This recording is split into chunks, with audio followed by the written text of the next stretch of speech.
No, thanks a lot for taking the time this afternoon to come listen to a few thoughts around, on one hand, how do you leverage the technology advancements that have come across over the last decade and use it for what India specifically, but the entire world is going through around digitization, digital payments, and all of those aspects through onboarding and getting people more and more into the system so they can really make use of these technologies in transforming their lives, transforming their business, so on and so forth. And on the other, what are some of the risks that we have to be cognizant of, and how we can learn from some of the pioneers in this space to employ those lessons at the enterprise level, at the country level, at the industry level, to make sure that these systems are not just fast, but they are secure, they are easy to use, and they are sustainable. So I'm joined by an esteemed group of panelists from across the industry, both from practitioners' perspective as well as from vendors, as well as folks that are defining the standards across how internet should work, how authentication on the internet, on webs specifically should work. So before we move on into the panel, I want to give them an opportunity to describe specifically what they do and just some early thoughts on the panel, and then we can go into the opportunities and have a couple of case studies shared and then go into some deeper dive questions. So maybe I can ask Sudarsan to just describe what he does.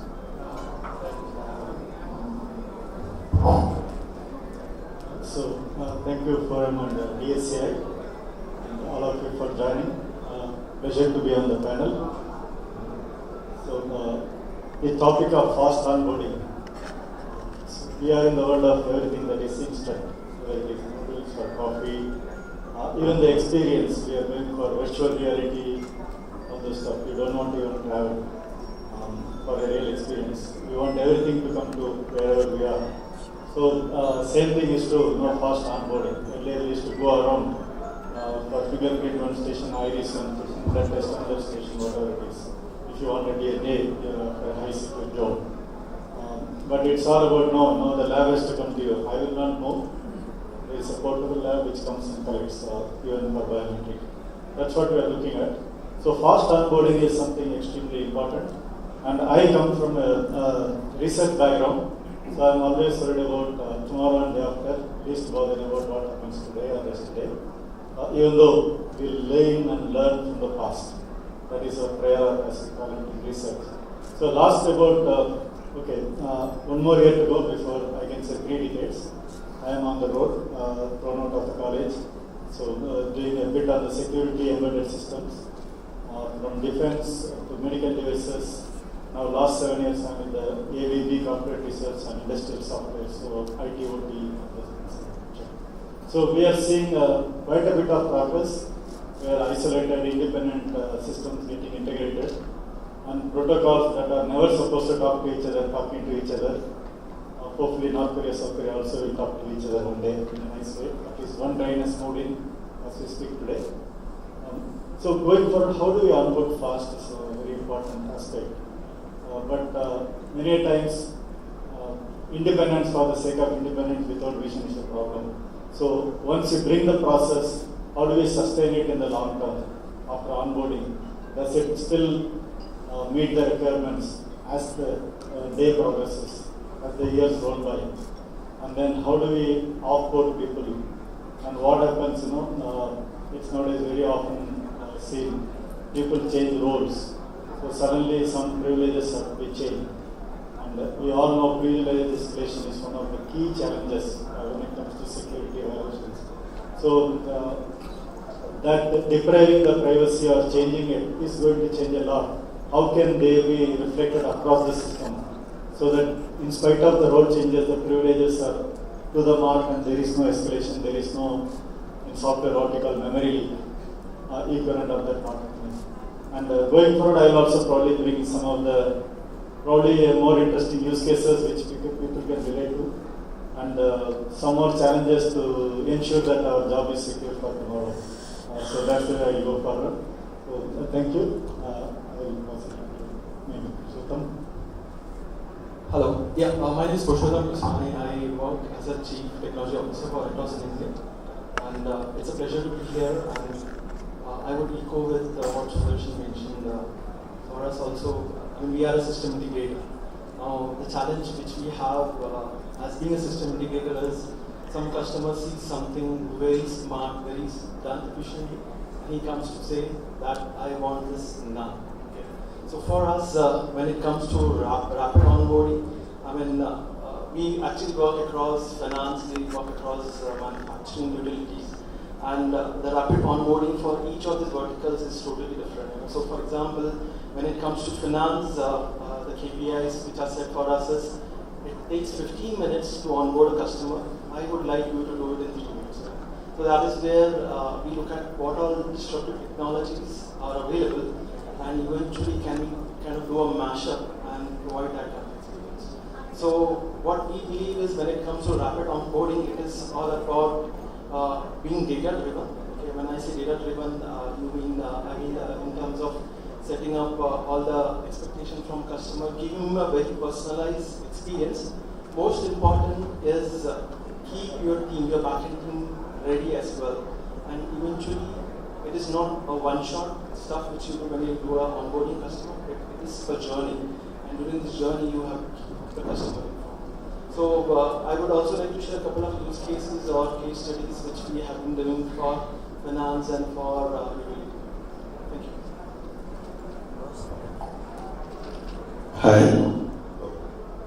Hi, this is Ramesh. I represent FIDO Alliance, founded the FIDO Alliance primarily to eliminate the network passwords.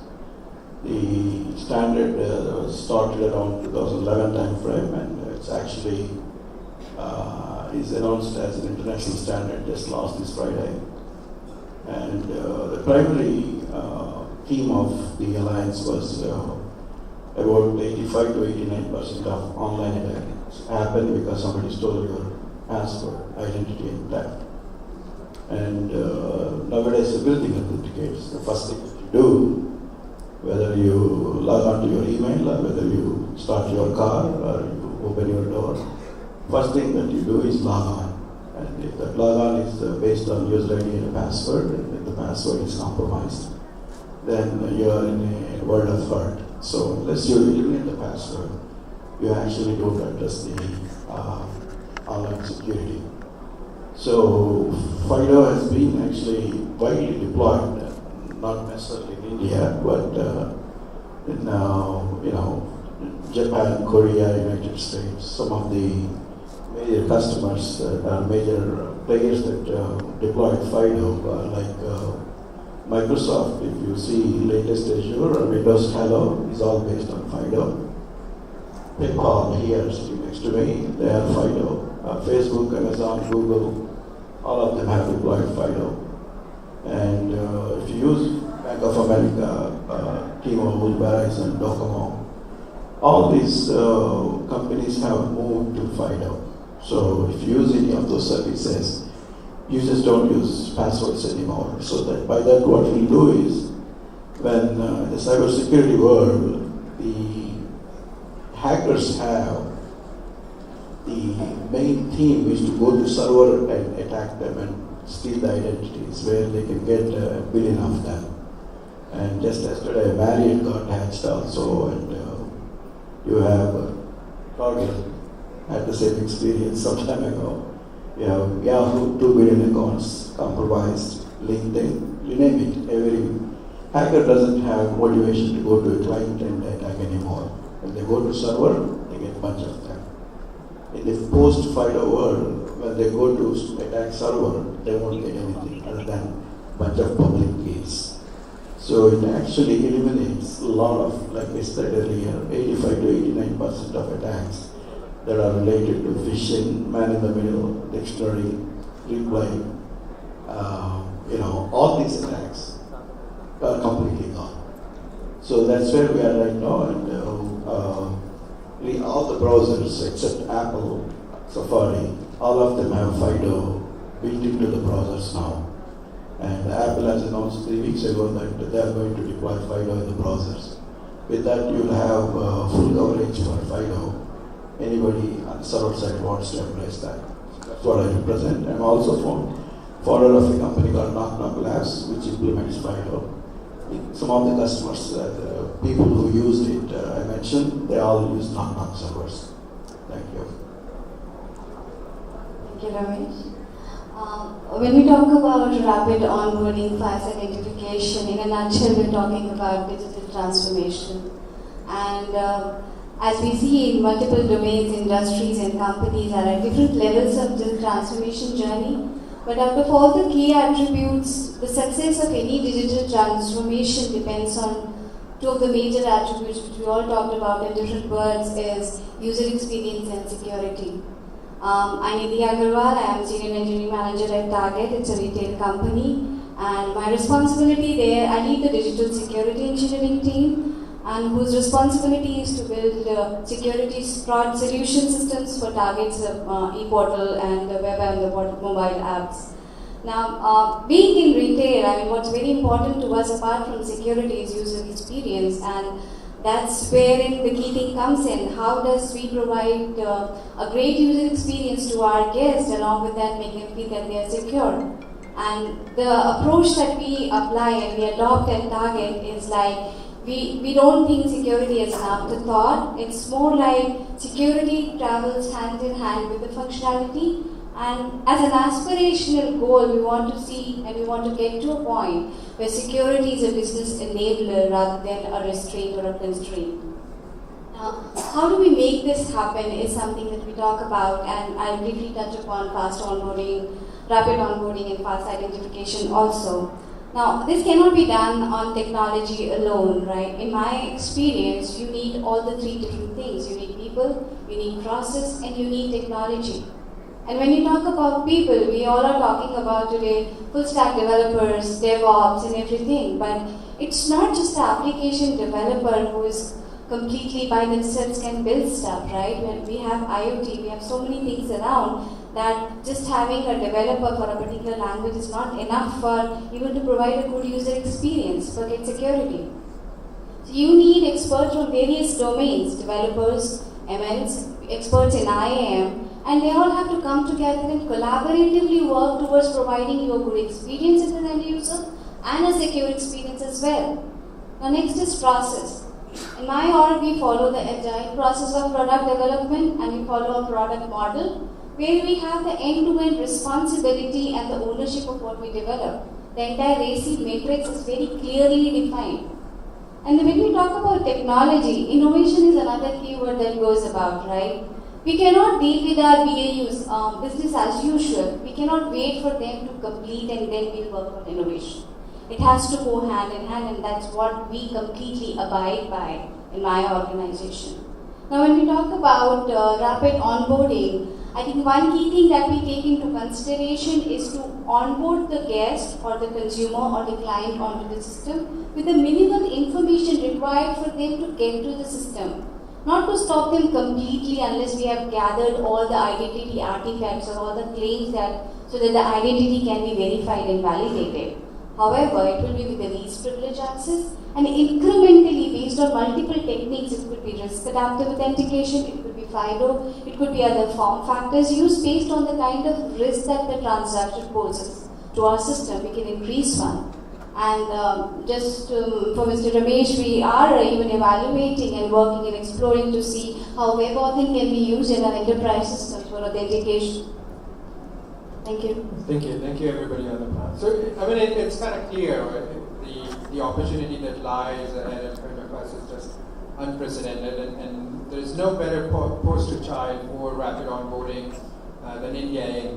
Right? Looking at the numbers that DSCI just released in terms of the number of transactions going through UPI, or we just had Anand from GSTN speaking about how all the businesses have come on board and digitized their entire tax infrastructure.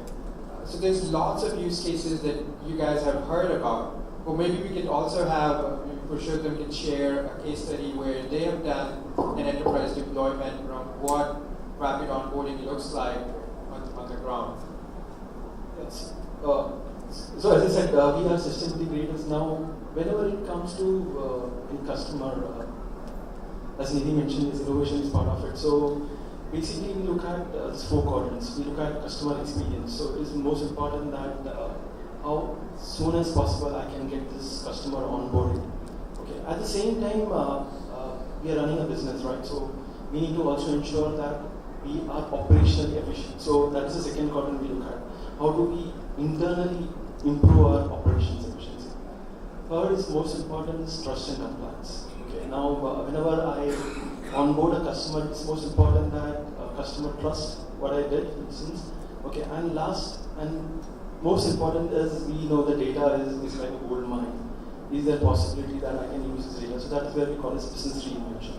Now, based on these 4 quadrants, I would like to give you one case study where we were trying to work with a lending company. And the target which was in front of us is how do I onboard this customer in 3 minutes? Okay.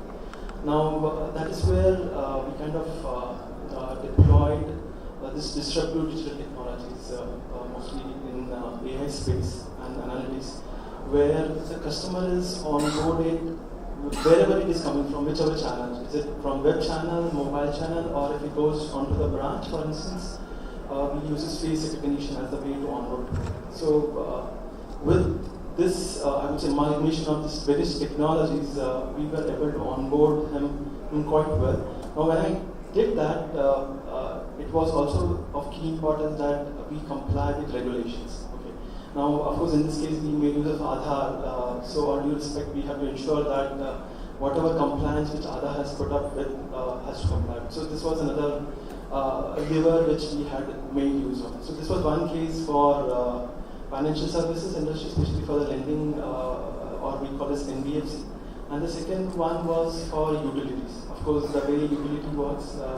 Now, I'm sure you would have gone to one of the petrol stations to fuel your car, right?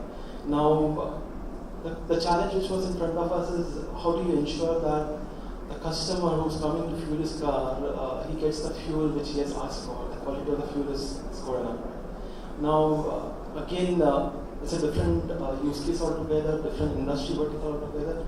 Now, that is where we made use of IoT stuff and analytics, which eventually ensure that the customer who says I need premium petrol, this many liters, we ensure that through the sensors, through the density probes and stuff like that, we are able to ensure that he gets the right quality of fuel. So again, the challenge is how do I, okay, now IoT, people are talking about IoT. We are looking at POC pilot of 3 months. Do I have enough time for doing that? So the challenge which was in front of us is, if I did for one, how do I make it repeatable? Okay. And that is where I would like to share later on how we achieve this.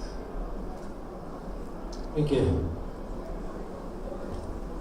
You know, overall, it all makes sense, right? So the opportunity is there, and people are leveraging it and adopting it. But it's not all nice and hunky-dory as soon as the onboarding happens. Again, whether you look at India's story in the last 2 years, that somebody like Paytm has onboarded more than 10 million merchants online, and the use of QR code and all of those technologies are helping. But there are also lots of risks. If you go back to 2011, 2010, as Ramesh was saying, when my boss at the time and Ramesh and a few others were founding FIDO Alliance, the bold statement that we made were passwords are dead. Now we know that, as aspirational as it was, in India specifically, 3DS is still considered synonymous with 2FA. So maybe Ramesh can comment on, in some sense, why is that challenge? Why is that proposition that security and convenience don't have to be a trade-off, hasn't been adopted for somebody who has actually embraced digitization as much as India has? So that's a very good question. So India has started digitization very recently. But the security and security solutions have been there for a long, long time, as you guys know. The password is not something that was created by me and Michael Barrett. They have been there for 65 years, and IBM came in, they put in a DSO operating system, and they said people are going to share it, so there needs to be used ID password.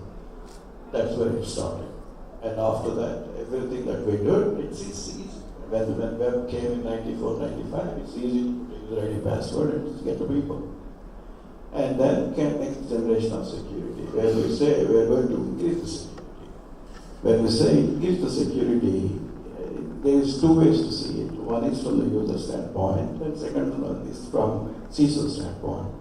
CISO wants to be very secure. If you remember PayPal, when somebody needs to be onboarded into a PayPal, used to have 6 different steps. Except calling your next door neighbor, they do everything else. So that's one way. That's extremely secure. After you do all that, the person who created that account, you can absolutely be sure it is Ramesh Kesanupalli. But Ramesh Kesanupalli has gone through hell to create an account. So there was the trade-off. You have what Nidhi was mentioning earlier also. Security and usability are completely at odds. And then you have every security solution. It's not like security has not been fixed. Multi-factor authentication, 3DS, and earlier you have other incarnations from Atos and all those companies which were acquired by Adobe recently. So these solutions that have evolved over a period of time, just like what I talked about PayPal CISO just now, when they wrapped around protecting their assets completely, they don't see the other side. So they put the user through that. And then when you have the security evolution that happened in the last 25 years, including RSA, Vasco, Active Identity Card, SMS, OTPs, they all came with proprietary solutions. And they create a lot of friction for the user. You have to press a button, take 6 digits, and then put it next to your password. All that has to happen in less than 30 seconds. And if you are using SMS, you have to flip the windows and go to the other messaging window, get the OTP and put it here. This is the usability challenge people they have. And when we came up with FIDO, one of the things that we deliberately looked at is myself and the other 2 gentlemen, Agarwal and Michael Barrett. And Agar is the guy who wrote SSL. Michael Barrett is the guy who wrote SAM.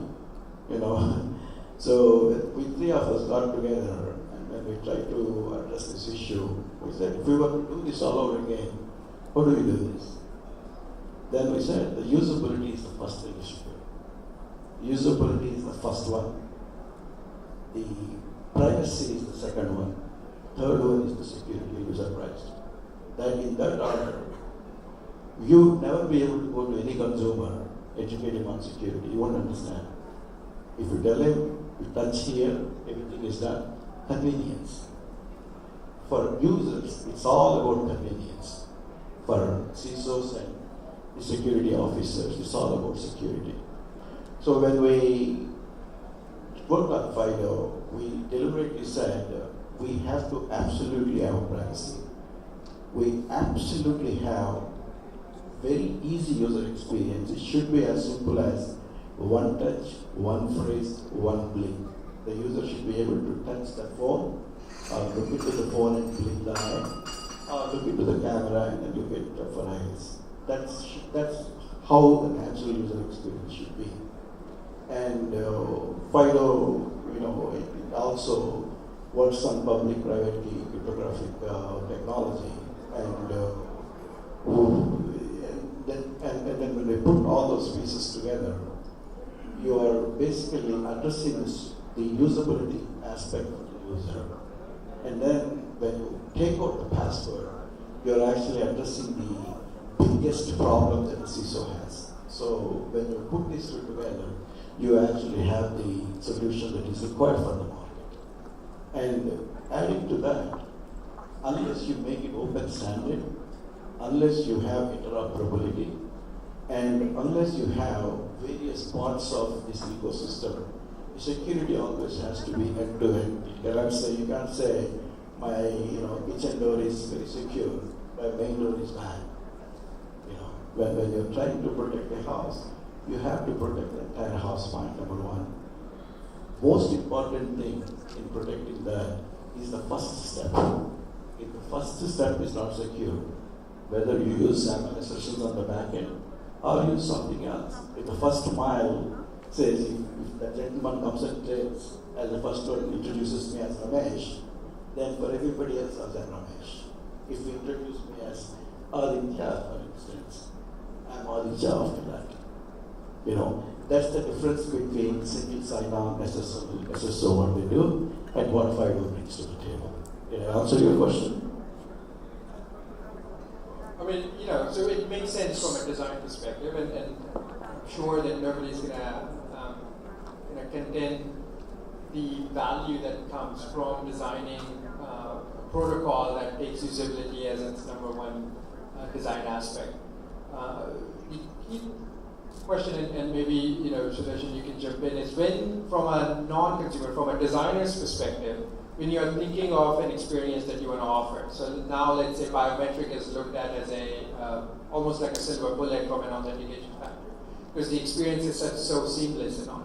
But for a country like India, that's not going to address the 100% of the solution. I think I missed that question. Can you repeat it? You asked something specific about India. Can you ask me that question again? Sure. So if we think about a strong authentication factor as a biometric, like as a fingerprint, it addresses a lot of concerns or design requirements from a usability perspective, from a privacy perspective, from a security perspective. But what it does is it leaves a large number of people behind that have some issues with, you know, either they don't have an arm or their fingerprints have gone. Right. So that's actually, FIDO has taken those things also into consideration. But the minimum requirement there is you must have a smartphone. That is the requirement. Or in the PC side, you have to have a reasonable PC. So you are true. If you go to some of the Asian countries particularly, the ladies really don't have good fingerprints. You live in Singapore, you know this problem.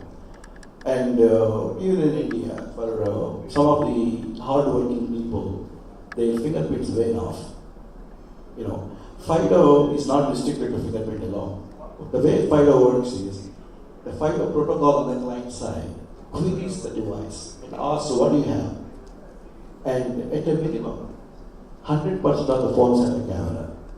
That's enough for us. We'll take the facial. That's why I said, one touch, one blink, one phrase. You can speak to also. Nuance is part of FIDO Alliance. Speaker recognition can be used. You simply say, speak into that. Even that you can't do. 1, 2, 3, 4 is safe password. You'll be surprised. Because the way FIDO works, when you type in 1, 2, 3, 4, that stays locally. See, the best security for a consumer is PIN is 1, 2, 3, 4, password is password. That's the best usability. You know. And in that scenario, what happens is, pre-FIDO word, that 1, 2, 3, 4, that word password actually travels the network. It reaches the server, that's the shared secret. That's where it happens. In FIDO word, 1, 2, 3, 4, you can put it in your phone, but if I want to hack you, I also need to steal your phone to hack you. So it's actually giving you not just biometrics, not just your PIN. Somebody must also steal your biometrics. Somebody also must steal your phone to be able to access your account. That's the only way. Nidhi, did you have a comment? I would just like to add a couple of things to your earlier question where you asked why aren't passwords there. Ramesh covered quite a few things. I would just, I completely agree to all what he said, that security and user experience have to get married to each other to give that experience that we're looking for. I think why passwords aren't there still is, I think there's a cost effect, it would be very cost effective, a huge cost would be incurred in converting the legacy systems to what they are doing today to come to the point where technologies like FIDO is expecting them to be, right? Even in today's organizations, how many of our, let's just talk about employees, right? How many of our laptops are biometric enabled, right? So we have to look at that. Then the second is, password is something which is like into our systems, like blood, right? Ramesh mentioned about IBM introducing it 65 years back. If you talk about Arabian Nights, if you remember that story, Alibaba and 40 Dacoits, even they used a voice-based password, Kuljasan for the door to open up, right?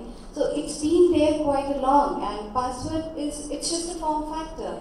If you see what has changed over the period of time is how it has been used and where it has been used.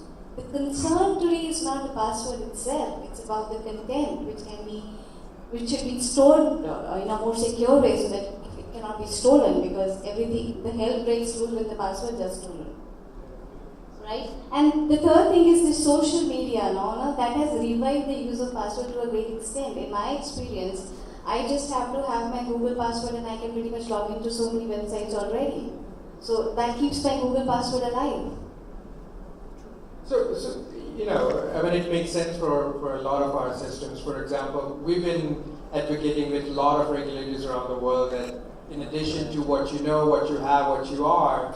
So Ramesh and Nidhi addressed some of the key points. This is extremely important. I would like to share maybe a couple of instances. One much more recent. Smartphone is definitely, if we have it, a lot many things can be done. Because we have something at least that is smart enough. Maybe we are not.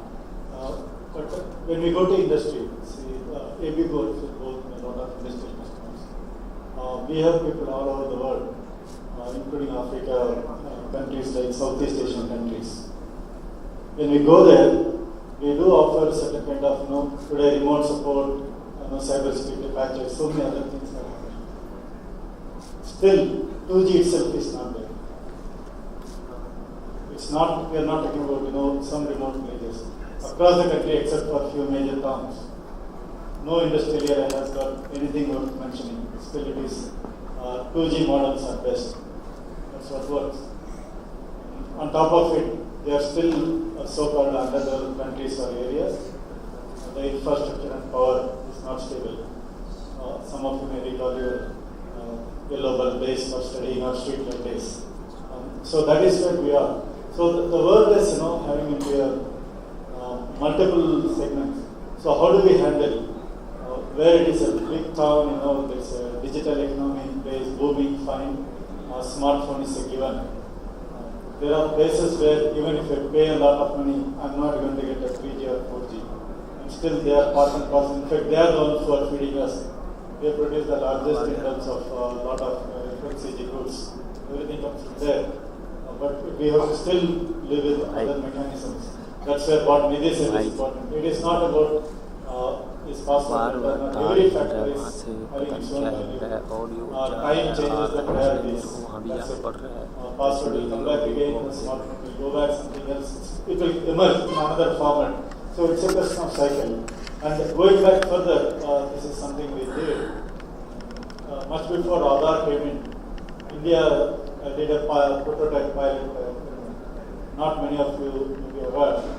It was called as a Multi-Purpose National Identity Card Project, MNIC. So when it was rolled out, they had a few things like what we have the formal Aadhaar mechanism, the biometric including iris and fingerprint, as well as the photograph, as well as the few more things, some certification related to that for protection. Basic PKI was already expected at that time. So, but then they also wanted the device to be indigenous. So, if some of you know, India has something called a computer, the early version of indigenous simple computer in the late 90s. So, with that, the whole system was in place. Ramesh mentioned hard working. In fact, the target was given to 16 districts in India, covering about 200,000 people in each of the districts. One such place was Latur in Maharashtra, so where the famous earthquake happened. We went there, village after village, no fingerprints. They are all granite quarry workers. Village after village, not a single fingerprint. The provision to have that 1 in 1,000 exception for no finger, loss of hands and arms works. But you cannot design something where fingerprint is one of the key biometric factor and majority don't have it. So that was a key challenge. The entire system needs to be rethought and redesigned. So today's Aadhaar is probably a long way from those lessons. So whenever we design, the first ability is, can we onboard the user that we are thinking of? So the first thing is the objective. For what purpose are we going to onboard? That was also alluded. We know from a customer or a supplier or an employee. And going forward, we are also looking at whom are we onboarding. Are we onboarding a device? Are we onboarding a new cloud platform or a data lake? So how do we onboard even them? Because everything comes with a service level agreement. And if the authentication is not appropriately acceptable across the board, we are going to have a larger challenge. Otherwise, each one will have to redo the same stuff again and again. And there will be silos without talking to each other. So going forward also we see challenges that are visible, but lessons from the past need not be lost. So any system should have option to have kind of multiple choices, but in the end there is a common minimum. I say at least these many things have to be satisfied to get a cost minimum, so that it is okay and acceptable. Sticking to any one technology is probably a sure recipe for failure. That's what we do. My learnings from the past and what I. That's a good point, and it also kind of brings us to something that came up earlier in the discussion is on one hand we're trying to make the experience of a user as simple as possible, as quick as possible, and on the other also simplify the security. And for the longest time we have treated identification, authentication, and authorization as a single atomic unit within a transaction. And I think it's time to kind of look at that a little bit differently. If one of the panelists want to take on is how do you, allow onboarding without bringing that burden of having the authentication and authorization aspect off of it, and how does that result in a better or a worse experience? So I will come to your question, but based on what I heard panel here, it's about usability, it's about customer experience. The most important also is adaptability. There are a few examples which Sudarsan said. I'm sure there are a lot of standards, a lot of stuff which works in America, Europe. Does it work in India? Answer is not 100%. This is very, very important that how quite soon you can adapt to this. Okay. So I think that is also a very important aspect to it. Now within India as well, as Sudarsan talked about multiple scenarios, city of Latur and stuff like that, because I could correlate with that, where the government of India had mandated a lot of banks and financial institutes around digital inclusion. Okay. Now there are a lot of people who are hardworking, fingerprint doesn't work.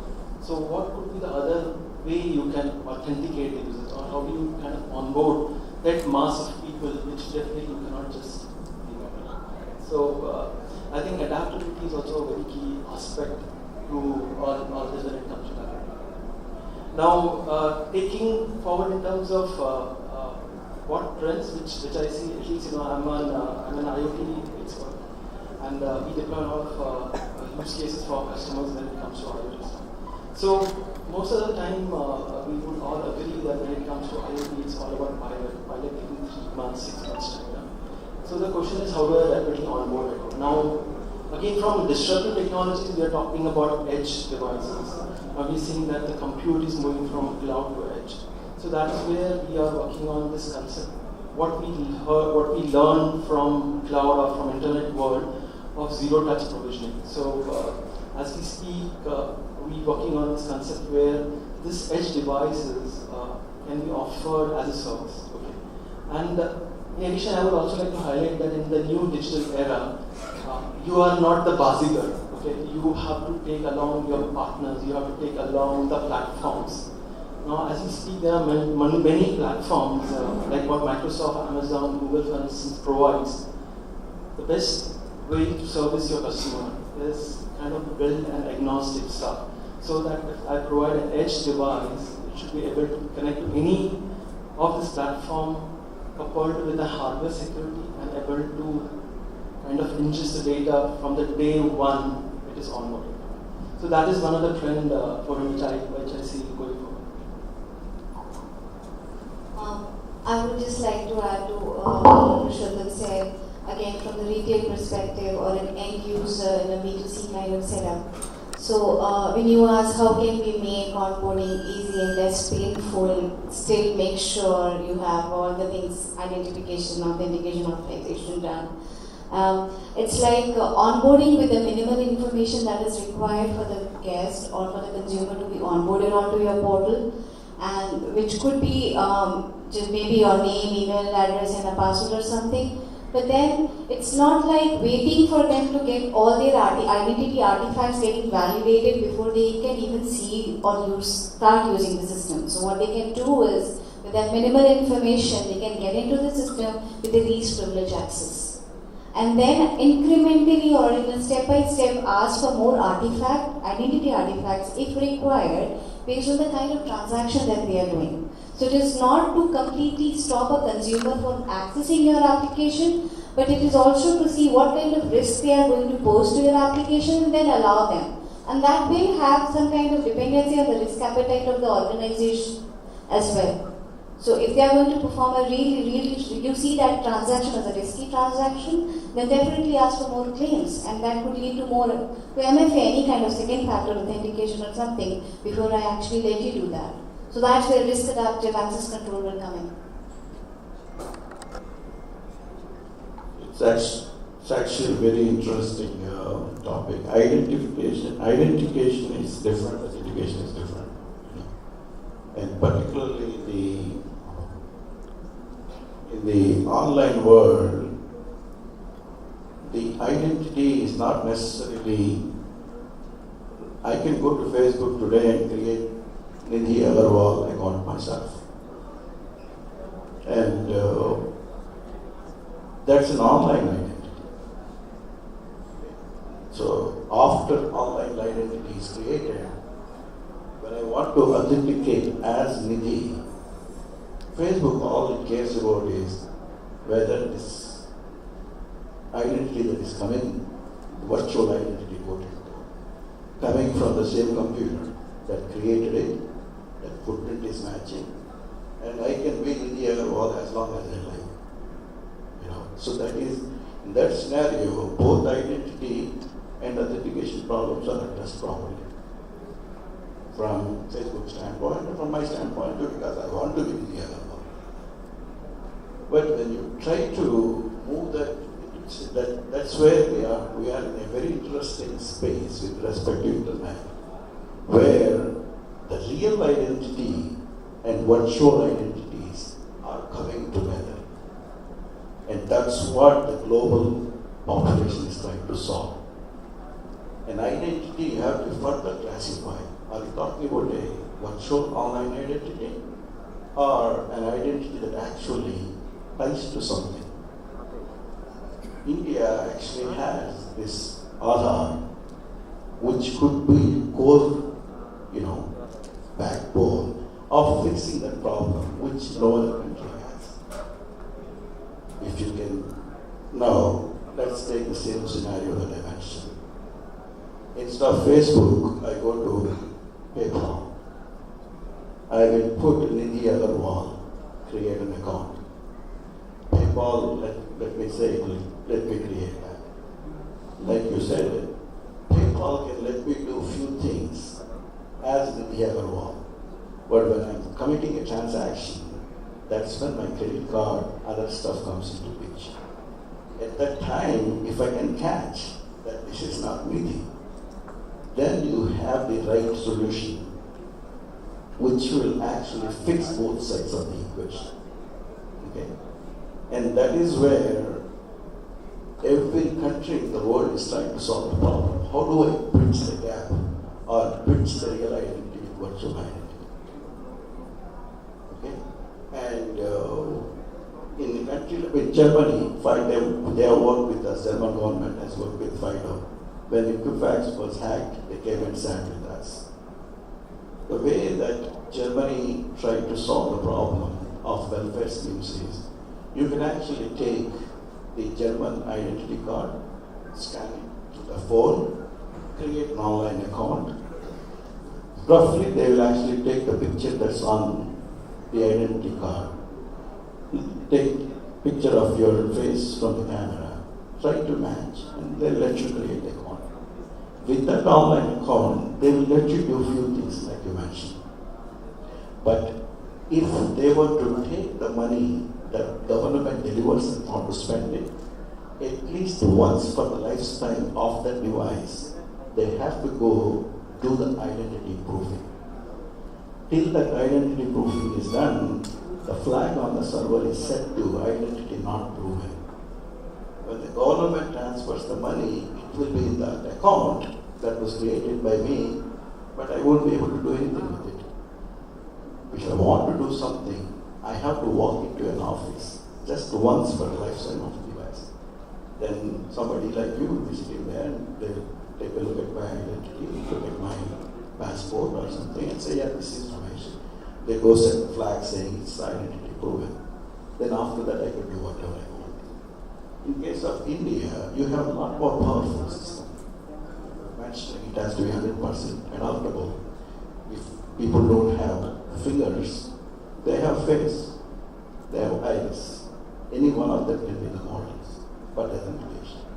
In the other scenario, if you are ICICI Bank, you can let me create an account using my phone, using my ATM card. Now the account is created. I can do a few things with that. But if you want to do more, you will force me to go to one of the ICICI Bank places where I do identity proofing. At that time, it can go to Aadhaar and say this is proven. Then you are right. So we have to be very careful about, see, there is a loosely used word about identities and authentication, but there is little more to it than there is a realness of the identity, virtualness of identity, and they are all different. Just very interesting thoughts. Personally, I will go back to my very first point. What is the objective of all this? Is it to match online virtual identity with somebody real and traceable?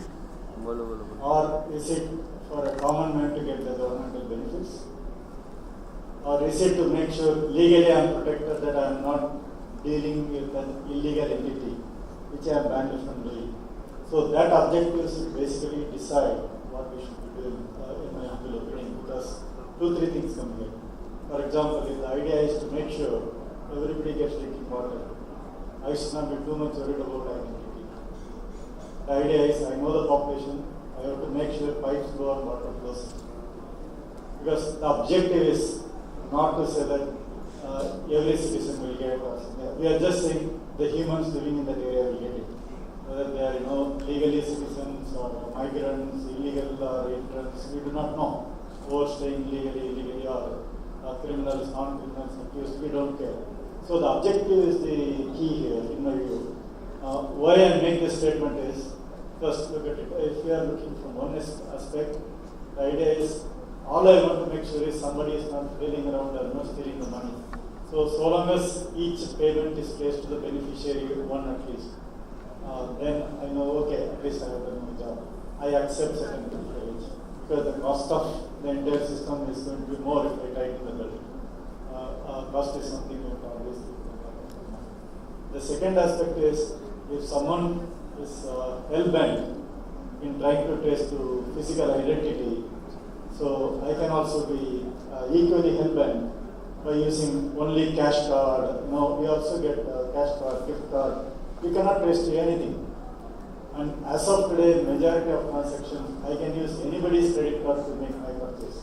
Because nothing says that, Forum's credit, he may be okay, me ordering his credit card. It is day in, day out. On paper. Yeah, at least. So I think none of them stops. Today I can give any valid credit card to buy for anybody else. At least most of the time it goes through. I have not seen it failing even once. Okay. So there are use cases where if one side we try to stretch, the other side also will play hardball. It's same like hackers versus defender, red team versus blue team. So in my opinion, define the objective, and then what is the onboarding scheme and what should be. It should be adaptable and reasonably flexible enough. And a quick example, because nowadays a lot of machine learning data, artificial intelligence is there. But if you see most of them, the training happens where the project is funded to develop the technology. If it is funded, let's say in European Union, run in Scandinavian countries, the accent that is supported positively is only those accents. The moment you change the accent to maybe an Indian or African accent, the system is not going to let you in, because the training was done using text type of data. So there is a bias based on how the system was trained. So the adaptability and being able to extend to any kind of user is what is the challenge I feel we are looking at. But fundamental question is what is the objective, and how much we are going to live with the amount of false positives or true negatives. If they are not defined, we can speak a lot of theoretical design, but there will be no real worthy solutions. That is no bang for the buck. That will happen. That is my view. Yeah, just in interest of time, I know one of our panelists actually has two of them have to rush, but all I'd say is, speed, scale, and security. I mean, the space is as amazing as ever. There's lots of design considerations, there's lots of implementation considerations, lots of opportunity ahead, an equal number of challenges. And I hope that, from the panelists' experiences, you've collected some food for thought, some thought that will spark something when you're deploying a new project, buying a new product, or designing a new solution on how and what you should be doing. With that, unfortunately, I don't have any time for audience questions, but I'd like to thank the panelists once again for being amazing, and good luck to all you all. Stay safe and stay secure.